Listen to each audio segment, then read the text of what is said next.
In today's episode, we're going to be talking about how you could become your ideal self. Now, I don't mean the ideal self of other people and how they may think that you should become or what you possibly see on the internet. I'm going to be giving you some tangible and practical tips that you can use even starting today that can help you move forward in your self-improvement journey, personal growth journey, or any journey that you're even willing to start. So, as always, let's get right into it. When you're becoming your authentic self, you have to allow yourself to forgive. I think that's a part that we miss a lot when it comes towards becoming our authentic self. We say, okay, yeah, I want to do it. I'm ready. But then you find like old things are coming back up. Old habits, the way you respond, things are triggering you. And that the triggering aspect of it, I mean, all of us go through that. But it's also become more aware of how prominent it is, right? And becoming your ideal authentic self requires work, dedication, and consistency, but it also requires kindness. And I think that part is missed a lot and more often, because I know in my journey, I've been extremely hard on myself. I remember saying that I wanted to become this ideal version, and I didn't even know what that really looked like. And this step is going to be probably controversial to some degree because people tell you, don't look back, when you're moving forward. But I kind of think about it a little bit differently. I think that sometimes we need to look back so that it can benefit me to move forward. At least I think that. I think that it's okay to look back if it's going to benefit me moving into the direction of where I need and want to be and where I'm aligned to be. And when you're becoming who you always knew that you were, the worst thing about it also is, like I said, things come back up. People come back up. Environments come back up. That testing word. You do get tested. You do, because the more that you grow, it's like the universe is saying, let's see if they can handle it. And sometimes like, let's see if she can handle it. And sometimes I'm just like, no, I don't want this. But sometimes I'm like, all right, I'm ready. Let's go. In becoming your authentic self, one key step that you need to remember and think of, and has been studied on, is a routine.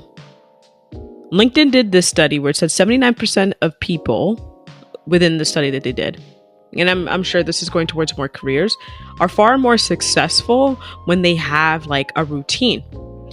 And a few things that was included in said routine was like meditation, journaling, and writing down your to-do list. Those things are free, guys. They don't cost you anything. It only requires you time. And if you're able to give time to, let's say, your job, your appointments, and you're able to make it on time, and you're able to edge that out in your schedule, you can make time for a routine. And your routine can only be, it doesn't have to be an hour. It doesn't have to be 2 hours or even 30 minutes. Your routine could simply be like 10 to 15. Hell, it could be 5 minutes. But having and establishing that routine, it makes you feel good. And it may feel mundane to some degree, but it isn't. It's just you're in that mood and that mindset and that mind frame to think that it's mundane and it's boring. But the crazy part about it is it's beneficial, it's a necessity, and it's essential. When you are focusing on yourself and becoming your ideal self, those things that you've been running away from, those mundane and boring things, are actually the most key elements in your growth process. So if you're creating a routine, I want you to think of your routine as a map. And the map, when you type in an address, so let's say you type in, I want to become my ideal self into Google, hypothetically. And you type that in, and then it gives you the directions and the steps to take and the turns, turn left or this, merge here, whatever, right? And it guides you. We have no problem following that map on Google, right? And it may seem boring. Oh, I got to turn here, turn left, whatever. But in the end, in the long run, we find that we reach our destination by taking those steps. those very simplistic steps, those steps that don't cost us anything. They don't cost us anything except just our time. But it's not like we're wasting our time. We're benefiting from taking those steps. So establish a routine. In your routine, you want to also include things that benefit your mind, body, your spirit. So, for example, your mind, I would say meditation. Your body, it could be exercising or stretching, or even sleep. To be honest, that could be popped in there as well. And your spirit and your soul could be, again, meditation, prayer, journaling. Those things can, even reading a book, depending on what kind of book you're reading, those things could take care of all of you. Now that you have an idea how to establish your routine, then you got to figure out how you're going to maintain yourself throughout the day, whether it's in your career or whether you're at home. I'm giving you a couple of steps of how I make sure and I center myself. And sometimes it just requires me going to the bathroom to do it at your job, or in your car on your lunch break, however you just taking a moment to check in. Now, it's a moment where some people will call you crazy for talking to yourself, but it's you checking in with yourself. How am I doing today? Well, you know what? I really didn't like when such and such mentioned this. Okay, how much am I going to allow it to bother me for the rest of my day? We're not going to allow it to bother us for the rest of our day. What steps are we going to take to protect our peace? Deep breathing. Okay, let's practice it now. Those moments of just speaking to yourself and checking in within, even if it's just for like 10 minutes, are a great, essential, crucial step that you can take to just center yourself back. Because often we may find someone that is trying to push our buttons at work, at home, on our way home. We have road rage, whatever, right? But if we create a routine of how to protect ourselves and take care of ourselves, it's not even going to sit in us for too long, right? Because why are we going to let people live in here rent free when they don't pay rent? Why are we going to let bad energy live in here where it doesn't need to be here? Why are we going to let somebody negative ass words deter us away from having a great and beautiful day? For what? They don't even have the respect enough to respect me. So why the heck am I going to allow them to even create a space here? Nah, we good. Taking that moment, you can even do this. Sometimes I do it where I put my hands up. I say, you know what? Pause. Let me just pause. I need to pause. And also ask yourself, am I hungry? Am I tired? What is it that I need that's probably making me feel this way? It could be something else at this moment. It may not be that interaction with another person. It could be something else that I need to take care of. Now, when you get home, you want to establish a routine as well, because becoming your most ideal self is also, you got to learn how to take care of your ideal self. People think that it's like some crazy thing, but technically what gets you to your ideal self is self-care and self-compassion and kindness to yourself. So by establishing a routine, which is your map to where you need to be and your map to your most important player, which is you, at the end of the day, you are creating that path. And by creating that path, also don't forget, you can adjust that path by when you're meeting yourself where you're at. You could always adjust it. So after that, you want to create a PM routine. Now, a PM routine is just as important. I think people just put a lot of emphasis on the AM because that gets you out of bed and gets you going. But there's a routine at the end of the day that you need to come down and just kind of like take a second and breathe. That PM routine is just as important. So, for example, if you work in a work uniform, take that uniform off and put it in a closet somewhere where it cannot be seen.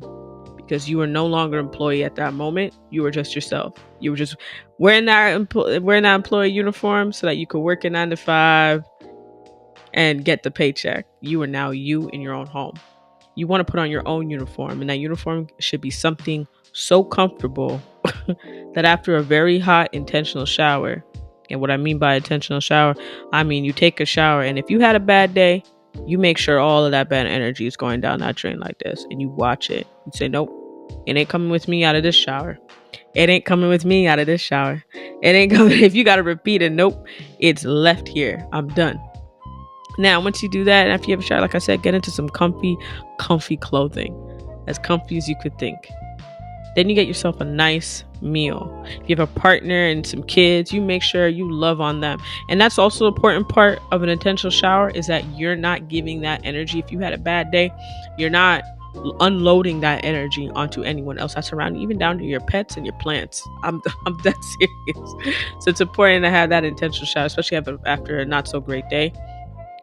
Do that. Trust me, it does help me a lot. It helps my clients a lot. It's visualizing all the bad energy go away and allowing all the good energy to come in. And once you have that comfy clothing and you have that hot meal, make sure you're doing something to take care of yourself. If it just means that you are meditating for another 5 minutes at the end of your day, or if you're reading or listening to an audiobook at the end of your day, it's important for you just to take a step back. Especially if you had a not so great day, discuss with your partner. Write out in your journal. Get it out. Don't allow that to carry into the next day. Just get it out. Release yourself from all of it. It's not going to hold you to where you have it into the next day. Now, another way that you could become your ideal self is making sure you get some good sleep. Believe it or not, if you get 8 hours, I know not everybody gets it, but if you get close to 8 hours, how do you feel after you have a good night rest? You feel like you're ready to conquer the world. So if you get yourself some really good quality sleep, so even if good quality sleep is 6 hours, then cool. But if you aim for whatever you know works for you, make sure you aim for that. A couple steps you could do that is make sure you change your sheets every week. If not every 2 weeks, but don't let it really pass the 2 weeks, because the sheets kind of get crumpled and stuff, and then it starts annoying you as you're trying to sleep, at least for me. So aim to have it changed, your sheets and your pillowcases, every week, especially for hygiene purposes. It's good to do that. Listen to some meditation music. If you know something kind of knocks you out usually, so for me it's the ocean sounds, that will knock me out within like less than 20 minutes. I don't know why, but it does. Do that. If you need to have good sleepwear, do that. If you need to have a sleep mask, have that. The point is, make sure that you are having a great quality sleep, that your future version will say, we got to implement that no matter what the situation is. We got to make sure that we're having some really good rest. You're trying to establish that. Now, of course, in terms of like nutrition, I'm not going to get too much into it because I am not a nutritionist, but I will say this. Refrain from sugars. For me personally, if I have sugar right before bed, I don't know why, but I got nightmares. Like, I have the worst dreams. There must be some type of chemical balance in my brain whenever I have sugar right before bed, but it happens. Try to reduce the amount of sugar that you're intaking. Drink more water than you do juice. Lessen your alcohol consumption. Lessen the fast food, primarily because that's expensive. Okay, I don't know about y'all, but them like food delivery service companies, obviously everything goes up, so they go up. I don't know about y'all, but I'd rather just make food at home. That's just me.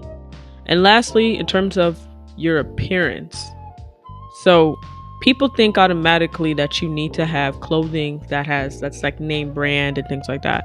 That is actually absolutely false. Basics are your friend.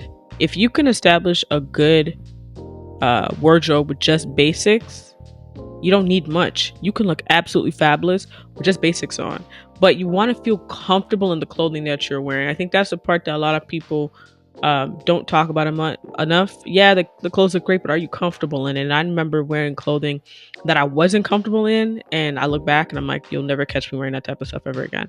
So if you're looking to revamp your wardrobe as well, picture your ideal self. Like, what would they want to wear?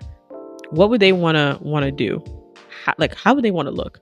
All right, y'all. So we're getting towards the end of our episode, and I just wanted to give you a quick activity that you could try for yourself. So I want you to create your ideal self, create an avatar of your ideal self, and ask yourself, what does their routine look like? AM and PM. What are they doing? What kind of food are they eating? What environments are they in? Who are they around? You can even get into like the other things like materialistic stuff, like what kind of house would they own? What kind of job would they have? What kind of car would they drive? Once you kind of create that avatar of yourself, now you can start creating goals and habits to start reaching. Once you get to create the person, obviously you don't want to be like, they're going to have $1 million in 2 weeks. Like, let's be realistic, be very realistic while you're doing it. But it's important to get an idea of what they look like, what they do, and how can you become them. But while you're doing it, be kind to yourself while you're creating it. Have compassion for that person, because they're going to still be going through stuff even when they've reached what they've reached. So create that avatar. I've done it. I do it almost like every year, where I sometimes just do it mentally, sometimes I write it down. It all depends. But create that avatar of yourself, and then create the goals and the habits that avatar would already have. All right, y'all. So we went ahead and we talked about becoming your ideal self, and I gave you some tips that you could take away from today to become your own ideal self. Not the ideal self of how people tell you should be, but how you can become your own and own ideal and authentic self. So the avatar activity is a great way to start. I would start with that activity and then work through everything that I've said in this episode. Don't forget to go ahead and screenshot this episode and add it into your TikTok, IG, YouTube stories. We greatly, greatly appreciate it. I will see you next week. And as always, stay dope, walk with peace, and walk with love.